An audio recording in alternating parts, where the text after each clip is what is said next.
ଭାରତରେ IPL ଚାଲିଥିବା ବେଳେ ଏହା ମଧ୍ୟରେ ଆସିଛି ଏକ ବଡ଼ ଦୁଃଖ ଖବର।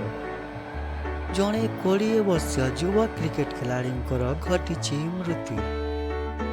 ସବୁଠାରୁ ହୃଦୟ ବିଦାରକ କଥା ହେଉଛି ଯେ ଏହି ଯୁବ ଖେଳାଳି ଜଣକ ଗତ 1 ତାରିଖରେ ଏକ ମ୍ୟାଚ୍ ଖେଳି 3ଟି ୱିକେଟ୍ ନେଇଥିଲେ। ମାତ୍ର ଆଜି ସେ ଆଉ ନାହାନ୍ତି। ଖବର ଅନୁସାରେ ଇଂଲଣ୍ଡ କ୍ରିକେଟ ଜଗତରୁ ଆସିଛି ଏଭଳି ଏକ ଦୁଃଖ ଖବର। ସେ ୱାର୍ସେଷ୍ଟରଶାୟାର କ୍ରିକେଟ କ୍ଲବ ପକ୍ଷରୁ ଖେଳୁଥିଲେ।